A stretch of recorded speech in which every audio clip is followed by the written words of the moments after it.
Hey everybody, welcome to the Ronline Report. We got a special guest today that I've been waiting a while to talk to, and I know a lot of you guys have been hoping I would get this man on the Ronline Report. Finally, that day has come. Phil Viz, everybody.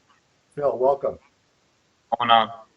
Phil, I know I start with the same thing with everybody, but everyone's always curious as to, everyone got into this a little bit differently. How did you get into bodybuilding? Well, I didn't get into this out of insecurity. I got into this just simply to crush emotion. I don't know. Lifted with one of my friends. Had a bad breakup. Realized that if I beat myself into hell with digging to the ground in the gym, I didn't have the energy to be emotional. So I just hit the gym 2-3 times a day. Felt better myself, felt better, and moved on from there very quickly. One of my buddies was going to do a bodybuilding show and said, fuck it, we'll do it together. And then he pulled out. I ended up doing it. And the rest is history. Okay. For some reason, when you're in one spot, you sound a little better. So I'm going to try to stop you when you're in that great spot. Say a few. Yeah. Sorry, everybody. Bear with us. Say a few words to me, Phil, if you would. It's my fucking hardcore phone case. Let me get the time off. All right, well, while he's doing that, I'm going to run down some of Phil's competition highlights for you guys. So Phil is the 2009 heavyweight and overall New Jersey champion. Same thing in 2013. He did that at the East Coast Championships. On the national level, he has been third place twice at the USA in the heavyweight division.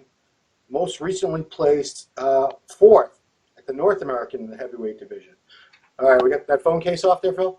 Yes, we do, and it should sound a hell of a lot better. Yeah, you sound much better. So I just got to get this phone to stay in place now.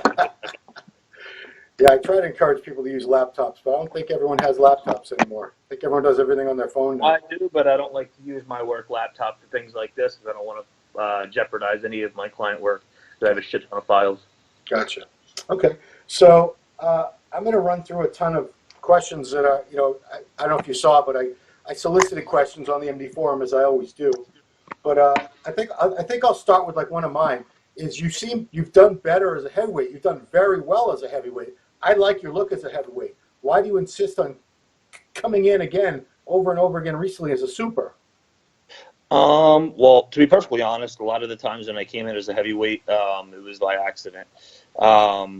This year, my cut to heavyweight was ridiculous for the North Americans. However, they have this funky weigh-in system where you can weigh in like literally 48 hours before the stage. So sounds like the Olympia 212. So I pulled about 19 pounds to make weight. Wow. In about 24 hours. Now, that wasn't a full 19 pounds. Yeah. One of my clients decided to pull a sort of scummy move on me and stress me out about some bullshit that wasn't true that I found out was a lie later. Yeah. And I got stressed out and put on about 6 pounds of water while I was, trying to push water and water load to drop my aldosterone levels and dry out, So my scale started climbing, and I ended up hitting like 240 or 240 something. And then I really had to pull hard to make weight. Plus I was getting on the flight and, I was in a bad spot now because of that.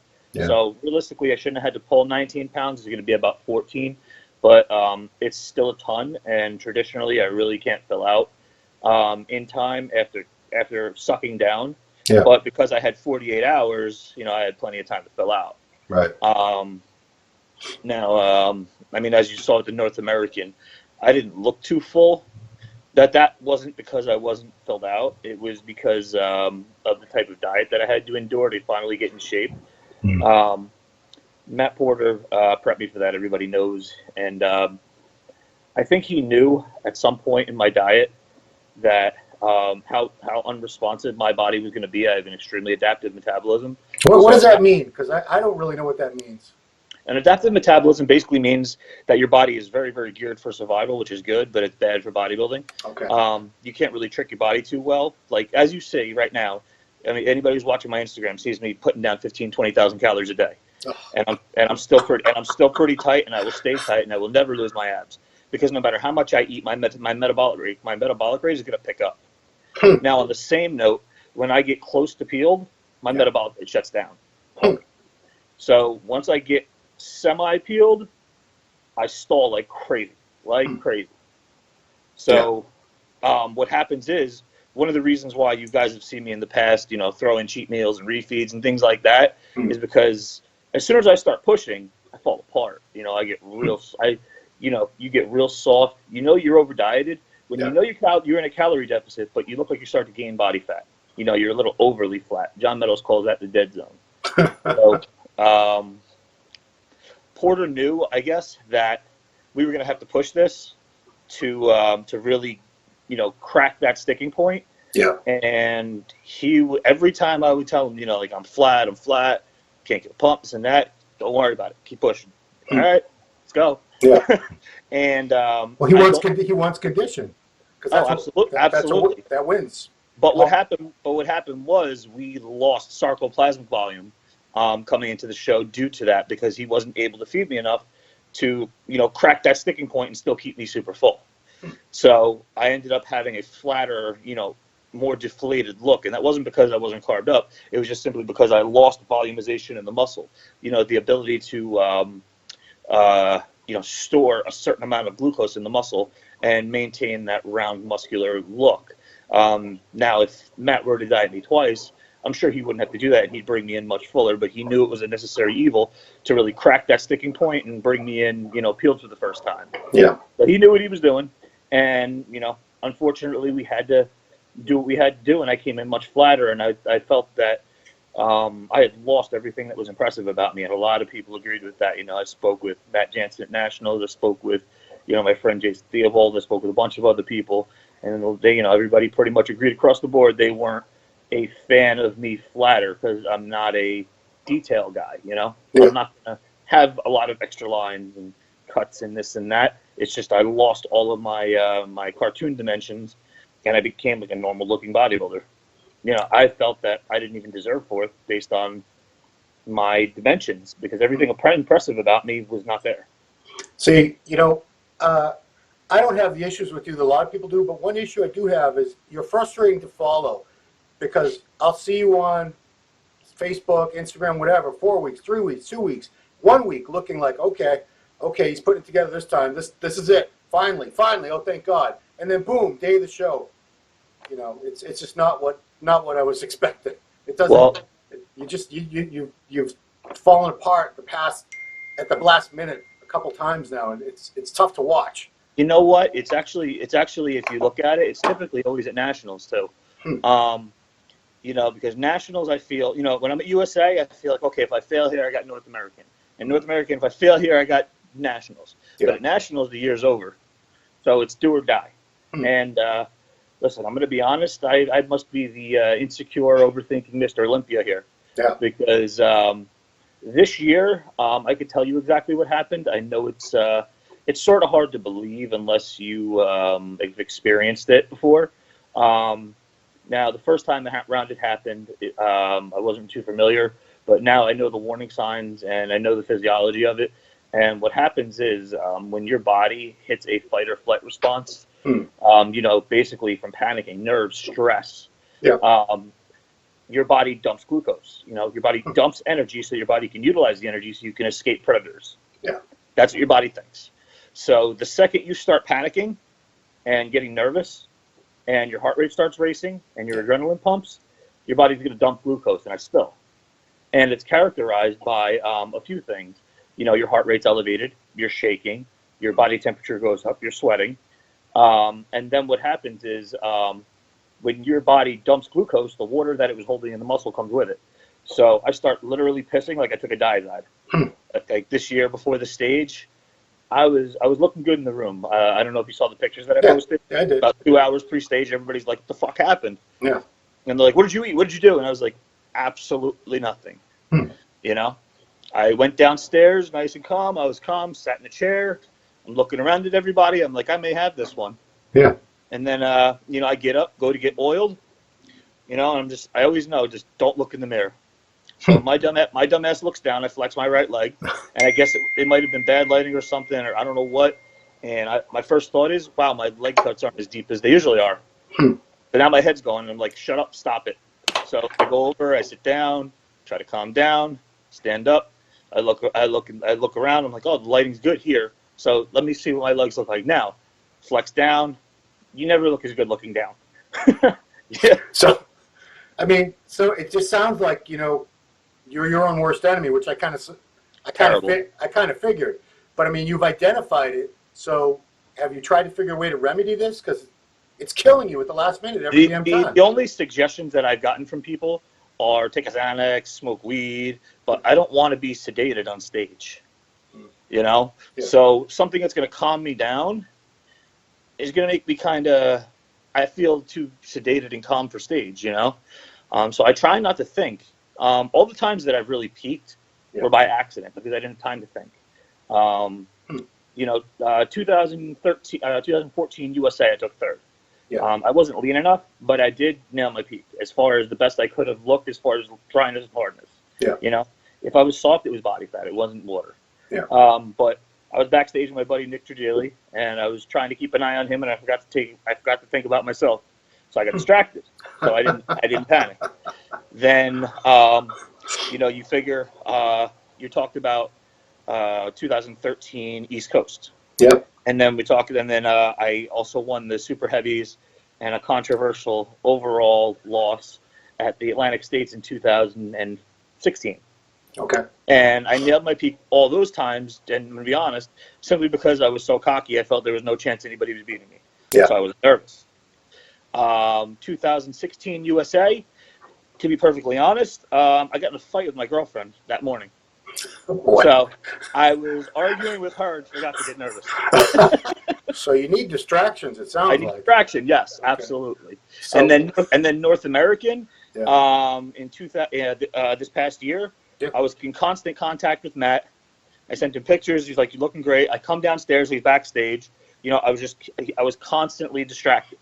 Then I get in line, and then this kid, Nick Walker is talking to me. Young kid, very, very good bodybuilder, great potential, will be a good pro. But he's talking to me backstage, distracted me, so I didn't think. So every time I've nailed my peak, it was because I was distracted. If I sit there by myself and think, I tear myself to pieces. Wow. And fall apart. That's rough, man. That's rough. So, I mean, that's one of the reasons why I'm considering not competing anymore, because it's a variable I can't control. I can't science or technique or method calm me down. And I mean, I could do everything in the world I want to be peeled and ready and peaked, and I could still lose it because of my head. Yeah. Now, I don't know if this is related to that same phenomenon or not, mental issues at the very last minute, but I'm at the USA in July out in Vegas. I think you were on the score. Were you on the score sheets? No, I wasn't. All I know is you were supposed to be there, and like, where the hell's Phil? And then I saw your post that you missed your flight. Like, really? Oh my God, dude! You prepped for the show, spent so much time, so much money, and then was there like no way you could get a later flight or anything? The standby flights, I wasn't willing to just sit there all day because it was going to stress me out, and there's no way I would have peaked from that. Yeah. Okay. And then trying to book flights at nearby airports, it was going to cost me for me and my girl another $3,000. I'm not wasting that. Yeah. So I mean, some people say they would have spent it. To me, it's not worth it. I wasn't gonna throw out another $3,000 just to catch a fucking flight that was still gonna get me in about I don't know, a little more than 24 hours before stage. Yeah. So there's no way I was peaking in that situation. Yeah. So I mean, you obviously you want a pro card, or you wouldn't be doing these pro qualifiers. So I mean, are you willing to give up on that dream when if you can get third place at the USA or Nationals, you pretty much can. It's safe to say you're capable of winning. You're capable of getting a pro card. I've often, when people say Phil's got shit genetics, I'm like, no, he doesn't. No, he doesn't. Sorry. Clavicle. Look at the structure. Look at the muscle bellies. Does he have the best genetics in the world? No, but he's up there with a lot of guys I'm seeing turn pro. So you are capable. Do you see that? Well, I am capable structurally, but response-wise, my body's terrible. Everybody thinks I have these great genetic responses, but I could show you pictures of my first date with my girlfriend in 2015 in November at 200 pounds, 7 months from the USA. Skinny. I can drop 10 pounds of muscle blinking, and I can get from contest shape to off season in 2 weeks. Wow. But then my body will hold there. But I mean, I don't have the genetic response people think I do. I milk the living shit out of it, and I work my goddamn ass off. Yeah. And I diet very, very hard towards the end because my body won't hold if I don't. So I have to be very, very careful because when I get lean, my body will drop muscle if I blink.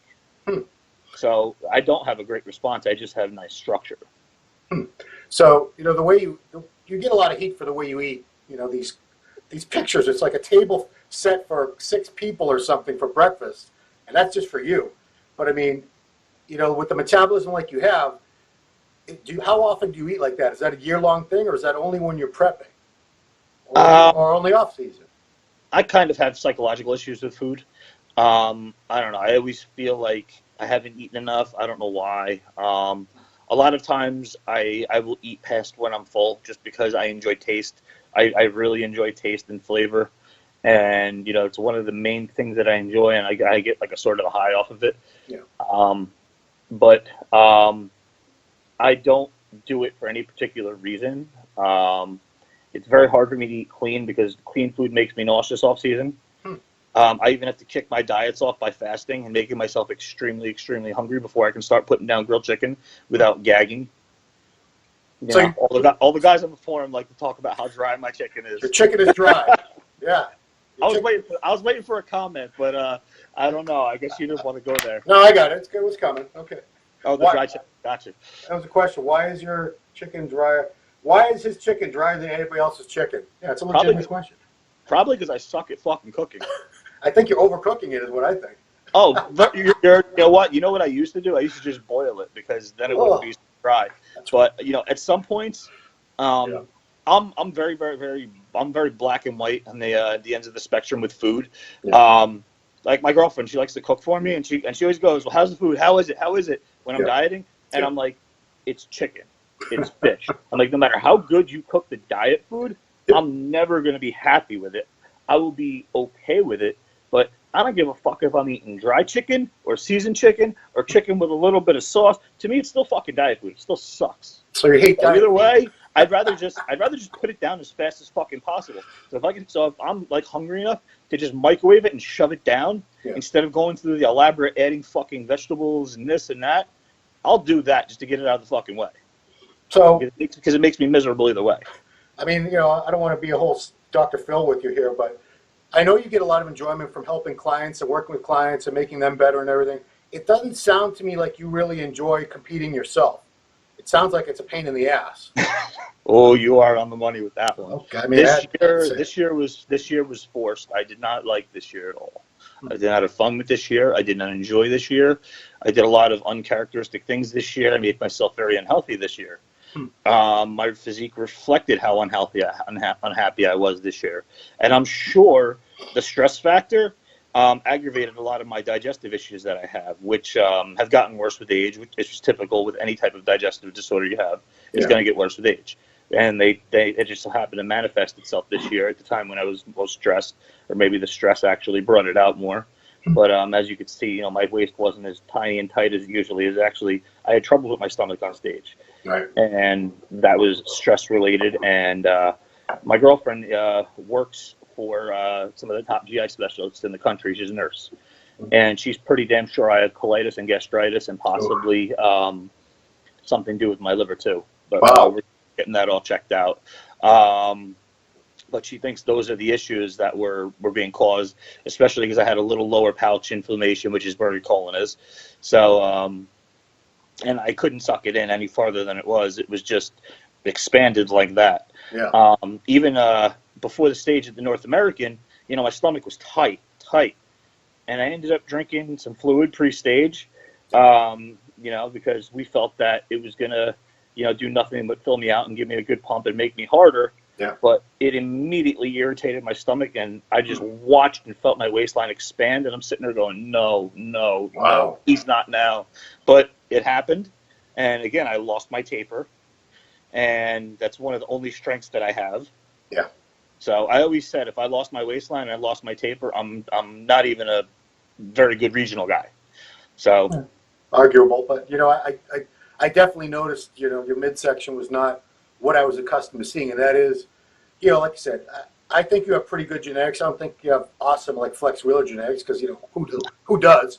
But that was your strongest point to me, was the structure. Clavicles are super wide, waist is tiny, built up your quad, so you have that good flare to them and everything. Shape wise, that's where I think you kill a lot of people, is structure and shape. Not necessarily grainy hard condition. That I'm waiting to see. But all right, moving on. I'm trying to address all the shit that people were talking about. So your biceps. People are saying that your biceps are all full of oil, when in fact, off record, you were telling me it was more like scar tissue at this point. Well, it is scar tissue from site injections. Yeah. Okay. When I was about 20, maybe 21 years old, this is where it started. I got a little bit impatient, and I was on Pro Muscle, and everybody was using Synthorol and this and that, and I couldn't afford that. So my dumb ass decides to put a very painful underground probe in my biceps. Ooh. Yeah. Talk about infections. Oh no! You got infections from that? Oh yeah, I drained it myself. Oh damn! But scar tissue popped up. Huh. Didn't touch them again for a number of years. Let's see. I might have dabbled here and there with some gear, some painless gear, but not a lot. Just a little bit. I usually used it pre-workout so that I could feel the muscle working better, because I didn't have a very good connection to my muscles. So I realized if I did like a CC in my biceps or like a CC in the outer head of my tricep, I could feel it a little bit better. So I do it pre-workout, and then you got the pump and the swelling and that artificial effect that's not real but temporary, and it looks good and you think it's doing something. Sure. And then we hit the 2015 USA. 2015 USA, I did stick a little something in my biceps. Yeah. But I pulled back. Because I'm not a believer in blowing up a muscle. I'm a believer in shaping a muscle that you may not have. Yeah. So I'll tell anybody. I'll give you some advice on shaping something, but we're not inflating it like a balloon, because that's just laziness in place of hard work. Yeah. Grow the muscle, and then if you don't genetically have the shape, we can play with it. But I backed off. Now, what I did was I brought my gear with me, which I don't normally do. I don't know why I did. And then the night before the show, I decided, hey, let me stick some tren in my biceps. Sure. And when you get dry, and then you stick tren into scar tissue, it hardens. I found that one out. Yeah, So my biceps didn't move, lost all separation, and they looked terrible. And everybody thought that I had, filled my arms up with oil. Yes. They weren't filled up with oil. They were inflamed and stiff. It was terrible. It felt terrible. It was painful. It was annoying. Couldn't be massaged out. And it left me with more scar tissue. It looked like shit. Okay. But you haven't stuck anything else in there in quite some time yet. Well, like I said, here and there from that point, sometimes I would again just get curious to see if I can get away with some gear, and I can't. So I stopped. Now for North American this year, I honestly didn't train my arms. I figured I was training so frequently on chest and back, and then I would throw in some reverse grip work and a lot of pressing, that they would not lose their size. And I was measuring my arms. I'm neurotic like that. So, I was measuring my arms. I figured they're holding size and everything. But when I got to stage, I realized that they had lost every bit of roundness about them. Because I guess I didn't train them directly and I never pumped them up or volumized them. They had lost every bit of volume they possibly had. So, they looked like crap. And then I measured them, and they were a little under what they usually are. So for nationals, I started training them again, and there was nothing in them for nationals. They're just muscle and volume on top of scar tissue. Right. I could show you my arms right now. They flex, they move, they separate. My bicep, you could see it. It flexes, it separates. Tricep, biceps flat, peaks up. Yeah. Well, you've never had, some people just genetically, like Jose's a good friend of mine. Jose does not have a lot of deep, crisp, clear separation no matter what. No matter how lean he gets, and the guy's been training hard for like 35 years. Some people just don't have that. So it can look like it's easy for someone with that type of look for people to assume everything's all shot up because there's not a lot of separation when some people just don't have separation no matter what they do or don't do. I am what you would refer, or what I refer to as a silhouette bodybuilder. Mm. My bone structure looks great. Yeah. My silhouette is very pretty. Yeah. Pretty round and bubbly, but the detail and the crevices in between are never going to be deep. They're never going to be separated. They're never going to be crisp. No matter what I do, I don't have super deep, granite quad separation. I don't have it in the hams. I don't have it in the quad. I don't have it in the arms. I don't have it anywhere. Yeah. Really, And I know a good amount of people that are exactly like that. It's genetic. Doesn't matter how lean they get. Doesn't matter. It's genetic. Yeah. And so then I know other people in the off season you can see separation when they have like 30 pounds, 40 pounds to lose. Yeah. So that's why I have to play towards my strengths. I have to stay with a small waist. I have to stay very wide, and I have to stay very bubbly. Because if I try to play the condition game, it's not going to happen. And I have a few very good friends. Even my buddy Marcus Wade, for example, a national competitor. I'm sure you know who he is. Yeah. He's a high level coach. He's very, very educated, very, very intelligent.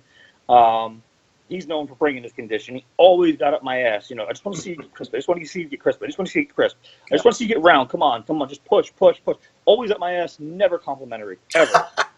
So after North American, it was interesting to see him finally say, you know what? You were right. Like, you lost your volume. You lost everything impressive. Yeah. And you came in peeled and conditioned and hard. And it really didn't make that big of a difference. Yeah. So, I always say when I have a client or I have somebody, I'm always going to play towards whatever the best package is, Yeah. Like, I'm not going to over diet somebody with new muscle to get them peeled and have 30 pounds of muscle fall off them and then look like shit. Yeah. I'd rather have them 90% in shape and maintain all your shape and mass and look like a real bodybuilder. Yeah. So I'm always going to assess what that person's strength is and play towards it. Some people look better a little flat, but really dry. Yeah. That's not me.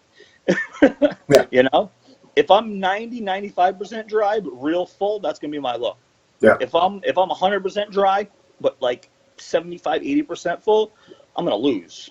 So you're very critical of your physique. What show are you closest to being satisfied with the way you looked at?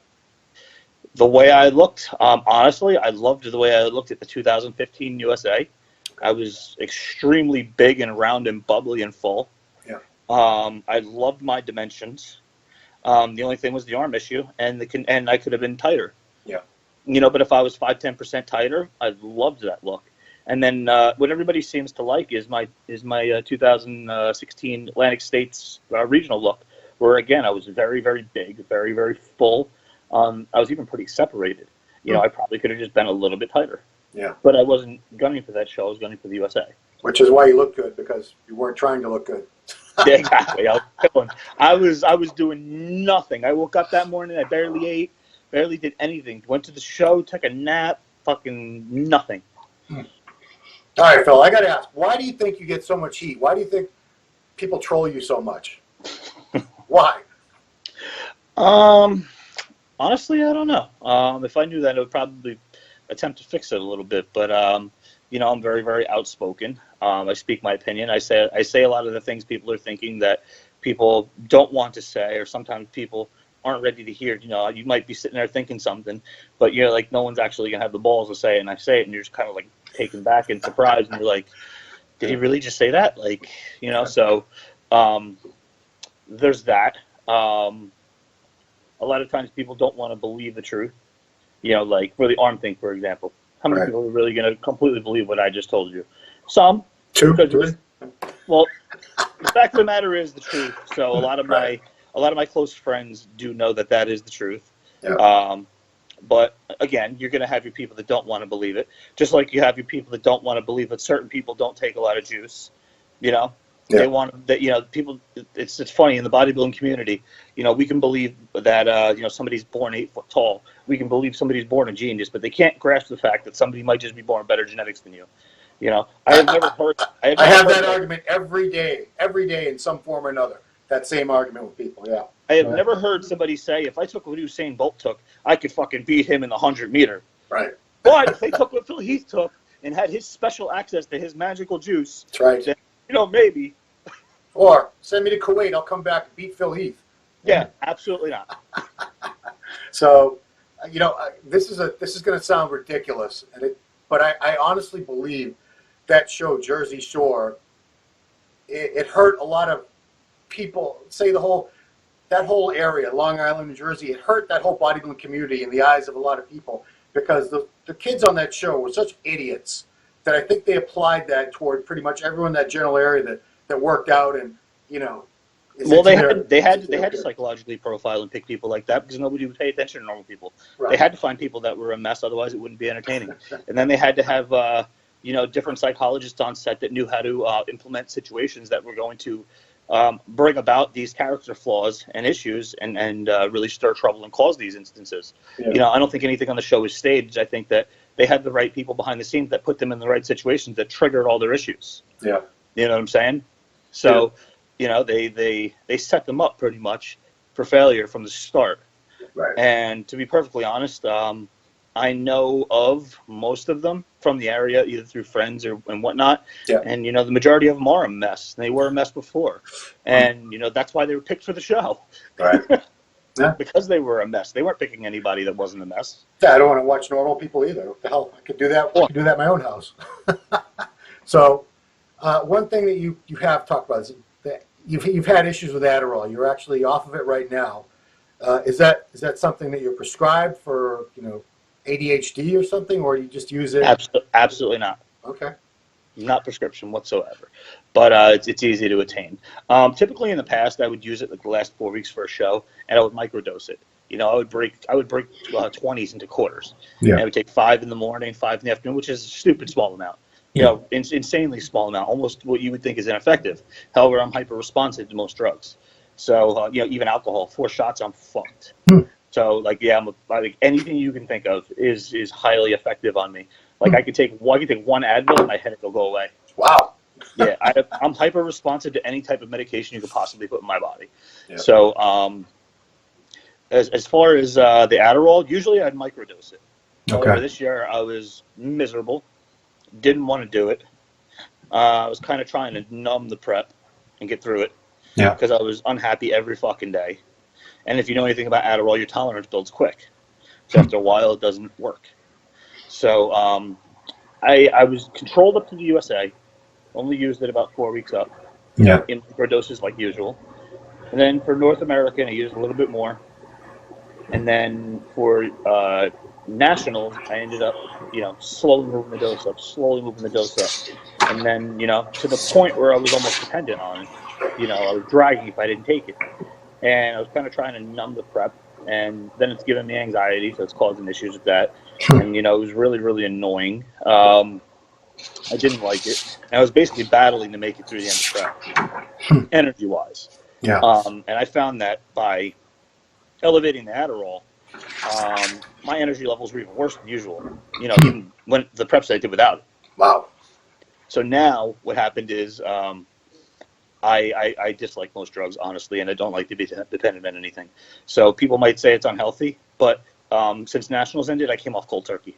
I haven't touched drugs. I don't touch juice. I haven't touched HCG. I haven't touched nothing. Absolutely zero, and I'm not doing stims, and I'm not drinking coffee. That's why I told you I'm crashing on and off until my body recovers. Right. I'm taking health supplements, trying to restore my adrenals and doing the things that are necessary for that.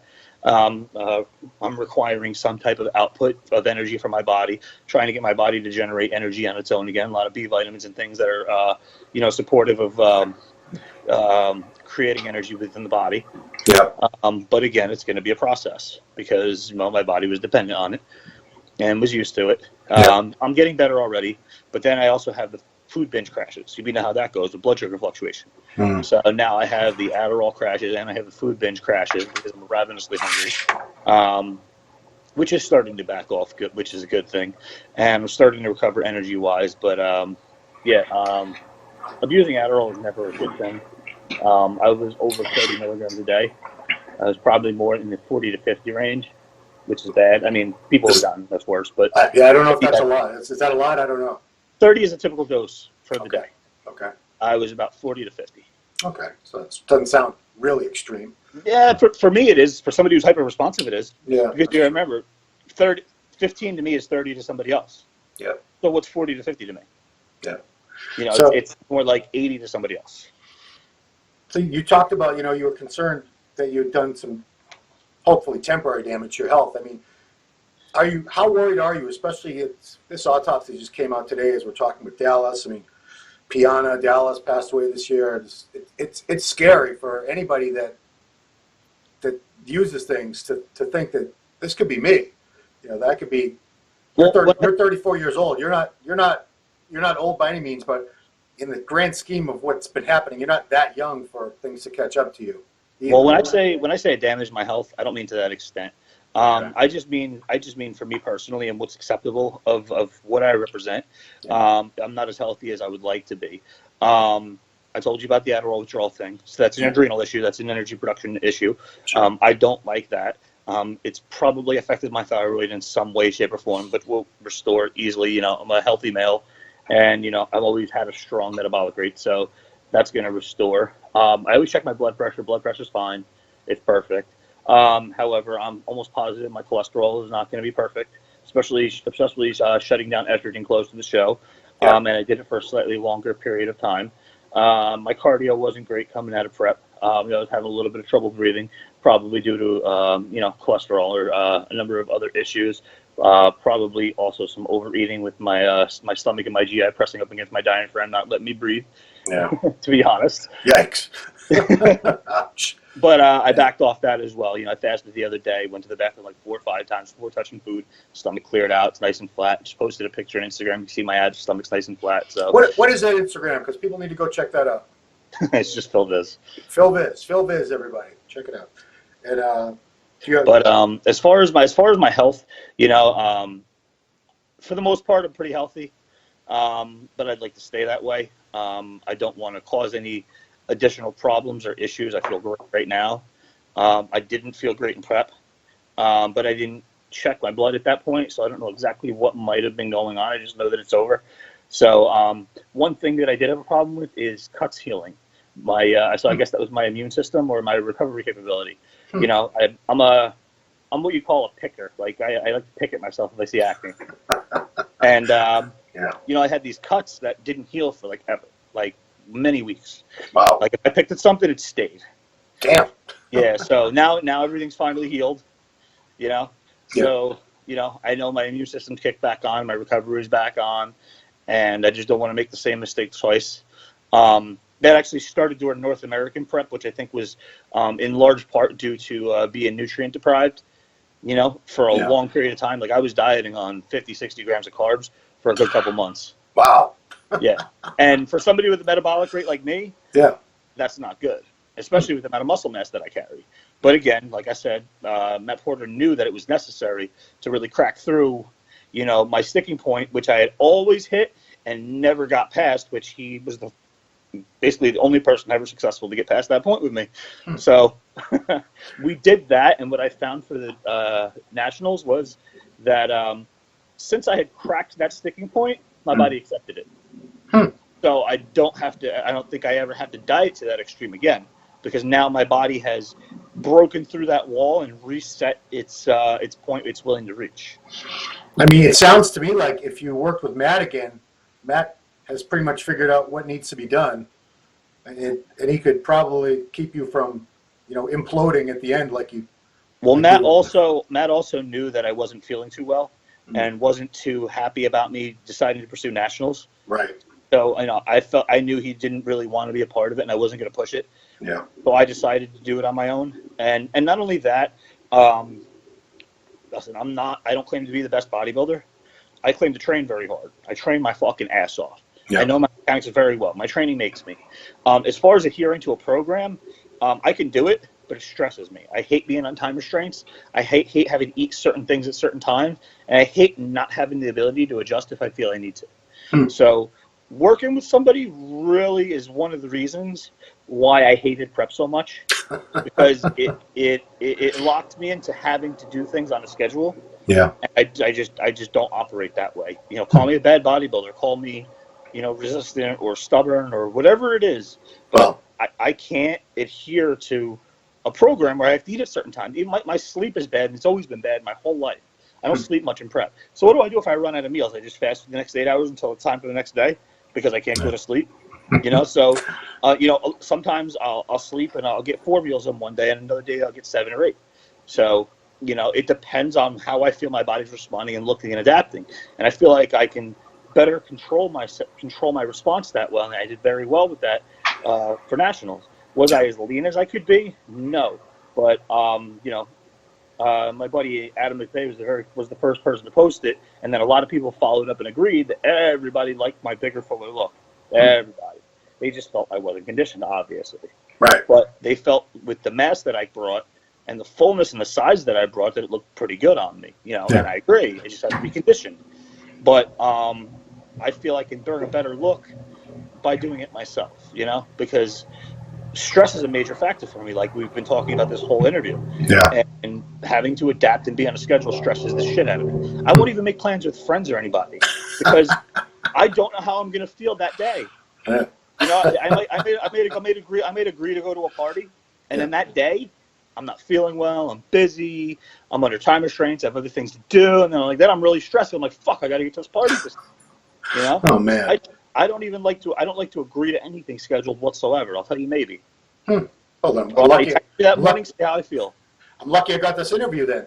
Well, what did we do? We did it all. We did it. How did we do it? Did we plan it? No. It's kind of last minute. Yeah. We were just texting. We're like, how about now? Yeah. No, that's how to get you. Now I know in the future. So let's shift away because you're very well known as a coach too. So I want to ask you, what's the most rewarding part of coaching clients for you, and what's the most challenging part? Rewarding is client satisfaction, honestly. Simply because a lot of times, a lot of my close friends who coach, Matt Porter, John Meadows, and a lot of other people, I take certain things personal, like when a certain client will leave me. Yeah. For whatever reason, and they're like, you can't take this personal. You get too close with your clients. You got to treat it like a business, but I just can't because I won't put the work in if I don't care. So I have to care, and that's one of the reasons why I screen people, because if they're a slacker, they half-ass it. A lot of coaches will say, well, hey, that person wants to throw their money away and just give it to me, fine. That doesn't work. That doesn't work for me. Yeah. It drives me insane. It drives me nuts. I've learned to politely cut people off sometimes and drop them. In the past, I'll tell them to take a fucking hike because it pisses me off that that we set this goal and you were so excited about it and adamant about it, and now you don't want to do it. Don't waste my time. Don't waste your money. Yeah. I don't need your money like that. I've got plenty of demand. I don't I'm not I don't want to sit here and let your space be filled by somebody that would utilize it. Right. So client satisfaction, seeing clients happy and proud of themselves, is probably the most rewarding. Yeah. There's nothing better than seeing somebody proud of themselves. Yeah. You have kids. When your kids do well, like in anything, how great does that feel? Oh, it's awesome. And that's how I feel. Yeah. Now, most challenging is, I guess, dealing with certain personalities when they start to struggle. I'm very, very big on psychology as well. I love psychology. So I'll go above and beyond again, like most coaches won't. They say, keep it business, stay impartial, treat it robotic. And I can't. So when I have a client that's psychologically struggling, I'll call them on the phone. We'll talk through text. We'll talk for hours. And I'll try to help them through it. And sometimes I can. A lot of times I can, because we built that type of rapport where they'll listen to me. And I have good enough knack and understanding for psychology in situations where I can usually rewire their mind a little bit, help them see things a little bit differently, and get them moving. And a lot of times, we use bodybuilding as your comfort zone, like I did when I first started. Focus on bodybuilding, which you love. You use it as a distraction from the things that are bothering you. Yeah. But then you're going to get those that you can't reach, and it's frustrating. Like they're just shut down, they're done, they don't want to do it, their head's somewhere else, and it's frustrating. Like I had a client this year who, I'm not going to name any names, but was one of the most driven, dedicated, hardcore people you could ever meet. I could feed him fucking salad all day, never even complain. And then all of a sudden this year, he does a 180 on me. I'm trying to figure out what to do, and I'm like, what the fuck? Like, is this my fault? Like, what's going on? And I didn't know what was going on behind the scenes. I didn't find out till way later. Yeah. And I'm sitting there like, and it's frustrating me because it's a client I've had for a long time, and I care so much, and it's just bothering the shit out of me. And then I'm stressing, Yeah. And it's something you can't control, and I hate things that I can't control. Is it hard for you to, do your own prep when you're prepping? I don't know how many people you might be working with at a given time, but I'm sure it's, multiple. I try to minimize the amount of people in prep while I'm in prep. Usually what is under the agreement with my clients, a verbal agreement, is that I pick and choose the shows. You can make suggestions, but, we really try to do it together. And unless it's a major show or the timing is drastically different. Like I'm 10 weeks out and they're 2 weeks out. Yeah. Or vice versa. You know what I'm saying? Right. That way we're not both closing in on the show while my brain's dead. Yeah. And if I am closing in on a show and I have a client that's closing in on a show, I try to minimize it to 1 or 2 or 3 or something like that, so that I'm not trying to handle, this big bulk host of clients coming into a show. Yeah. Because you will mess that up. I don't care how good you are. And off season, like I say, I build a good rapport with my clients. They're pretty understanding. I'm not going to say I'm on my A game, the last 4 weeks of the show, because I'm not. Yeah. But they're all generally very understanding. And then after the show, I'm on my A++ game. Yeah. So I make up for it. But right again, when it's off season, we know it's not so Nazi drill sergeant like. It's not super important that you nail your macros every meal and you don't cheat here and there and you don't have an extra half cup of rice. It doesn't really matter, Right. And I actually try to teach my clients to dynamically adjust their diets anyway. I'll tell them, if you feel like you destroyed a workout, throw some calories in. You don't got to ask me. Don't throw a fucking burger and ice cream in, but you can throw in an extra cup of rice, like 2 extra eggs, a couple extra spoons of guacamole, something like that. Go ahead, use your judgment, Now, and I try to teach them to adapt their programs, in that way based on their judgment, in given situations. But I educate them as to why and when and how. Okay. Because a lot of us are in relationships or married or whatever, I always ask this of competitors too, is do you find it's tougher on your relationship when you're prepping versus off season, or for you is it not any tougher? Yeah, you gotta ask. My girlfriend is what everybody calls a unicorn. She is amazing because I am a fucking terror. Okay. Like I'm honest. I'll argue with you, and I know I'm wrong. I don't care. I'll still argue because I'm intelligent enough to manipulate an argument and win, even if I'm wrong. And I will do it just to be an asshole. Like Hannibal Lecter. I'm terrible. So I can't imagine somebody worse than me in prep. Like I'm just unbearable. Okay. But I know it, and when I'm in deep prep, I don't care, and that's another one of the reasons why I kind of want to scale back. Yeah. Because I don't want to subject my girlfriend to that and things of that nature. And we had our 2-year anniversary dinner last night. Oh, congratulations! Oh, thank you. She even said that if I got pregnant, you'd have to pick a show real quick and try to win your pro card and really close out on your dream. Right. I said, like, are you nuts? You think I'm going to drop $7 to $10 grand on a show when I got a baby coming? Yeah. That I spend that on, and then you think I'm going to prep with a newborn child? I was like, you get pregnant, bodybuilding's done. Wow. I was like, I'm a terror in prep, first of all, and you're going to be pregnant with me, a terror? Yeah, that's very responsible of you. Very responsible. I'm like, you got to be. I know myself. Yeah. It's like I'm not going to waste that fucking money when I got a child coming. Yeah. And I'm not going to put her through a prep pregnant like that. And I'm sure as hell not going to do it after I have a newborn child and act like a fucking asshole. That's and child be responsible while I have a baby. So I told her, I was like, you get pregnant, bodybuilding's bye-bye. Wow. Okay. Like, fuck that. Like, So, where do you stand with your goals at this point as a competitor? I mean, you're thinking about hanging it up, or you think you want to do it one more time and do it, hopefully nail it perfectly this time, and because if you turn pro, you can't stop there. You got to at least do a couple pro shows. The fuck, I can't. Honestly, at this point, pro card is the goal. I don't give a fuck about publicity and honor and winning shows and this and that in my career. It's just closing out a goal that I set. My father always told me, don't quit anything you begin. So if I do compete again, it'll be because of that. But right now, I didn't enjoy prep. I hated it, and I get much more enjoyment out of seeing my clients win and seeing my clients do well and seeing my clients progress. It's not uncommon for me to get emotional when my clients do well, and I can't fucking help it. I'll be honest. I'm emotional. Don't care. You might see some coaches smiling, this and that. But when I see a client really, really proud of themselves and happy, I'll tear up, whatever.